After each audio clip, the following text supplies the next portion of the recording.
কলকাতায় তিলোত্তমার ঘটনা আজ বহুত দিন পার কাটল।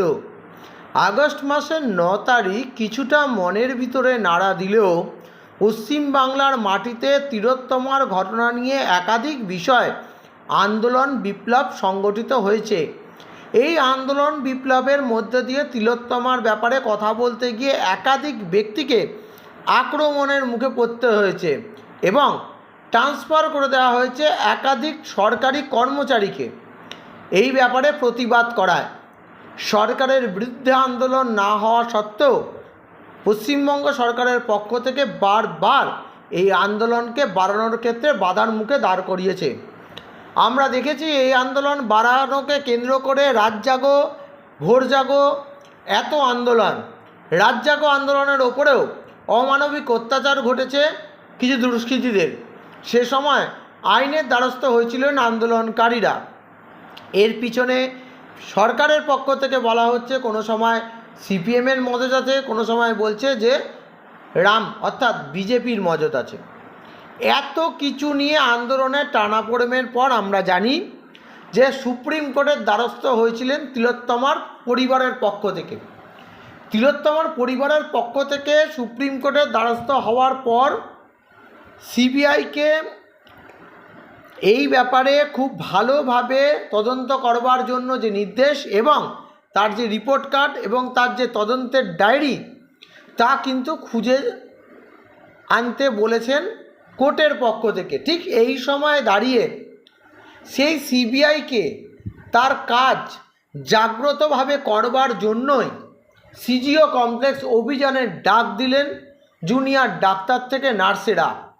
মুখ্যমন্ত্রীর মুখ থেকে বারবার বক্তব্য শোনা গেছে যে রাত্রিবেলা মহিলাদের তাহলে কাজ করতে দেওয়া যাবে না হসপিটালের ভিতরে, কিন্তু মুখ্যমন্ত্রীর ওই দাবি কখনোই মেনে নেয়নি জুনিয়র ডাক্তার থেকে সিনিয়র ডাক্তার এবং নার্সেরা। এই না মানা এবং না মানার প্রতিবাদ করতে রাস্তায় নামতে গিয়ে অনেকে বিপদের মুখে পড়তে হয়েছে এবং সেইখানে দাঁড়িয়ে আজকের প্রতিবাদের ভাষা, আজকের প্রতিবাদের ঢং বা আজকের প্রতিবাদের আওয়াজ যখন অন্যরকম হচ্ছে তখন কিন্তু পুলিশ তৎপর হচ্ছে। এবার পুলিশ তৎপর হলেই আন্দোলনকারীদের মুখ থেকে প্রশ্ন উঠে আসছে, পুলিশ যখন তৎপর হচ্ছে এখনকার ঘটনা, তাহলে সে সময় কেন তৎপর ছিল না? সঞ্জয়ের যাবজ্জীবন আমৃত্যু কারাদণ্ড কিছুটা তদন্তের গতি বলে চালিয়ে দেওয়ার চেষ্টা করছে, কিন্তু তিলোত্তমার পরিবারের পক্ষ থেকে সঞ্জয়ের যাবজ্জীবনটা কখনোই ঘোষণা তারা মেনে নিতে পারছে না যে তদন্তের শেষের পর্যায়ে।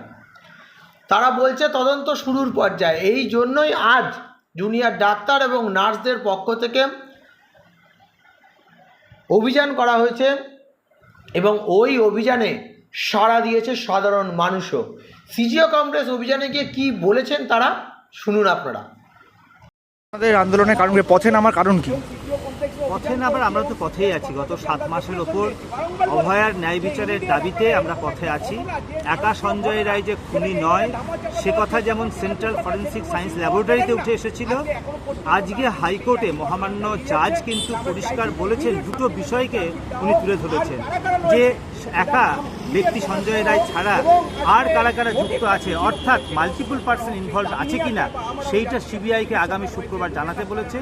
এবং এই যে তথ্য প্রমাণ কলকাতা পুলিশ লোপাট করেছে এবং সিবিআই যে পুলিশ অফিসাররা তথ্য প্রমাণ লোপাট করলো তার বিরুদ্ধে কোনো ব্যবস্থা নিল না, সেই বিষয়ে কিন্তু হাইকোর্ট পরিষ্কার অবজারভেশন দিয়েছে। সেই জন্য আজকে মেডিকেল সার্ভিস সেন্টারের পক্ষ থেকে, সার্ভিস ডক্টরস ফোরাম নার্সিং ইউনিটির পক্ষ থেকে আজকে সিবিআই দপ্তরে জানতে চাইবো যে সাপ্লিমেন্টারি চার্জশিট অবিলম্বে দিন। আজকে মানুষ কাঁদছে, হাহাকার করছে, অভয়ের মা বাবা চিৎকার করছে যে আমার মেয়ের খুনিরাকে আমি আজও জানতে পারলাম না, এই কয়েকদিন আগে মাত্র ডেথ সার্টিফিকেট পেয়েছে। কি নিদারুণ অবস্থা ভাবুন। তাই একদিকে যেমন আদালতে বিচার চলবে, আর একদিকে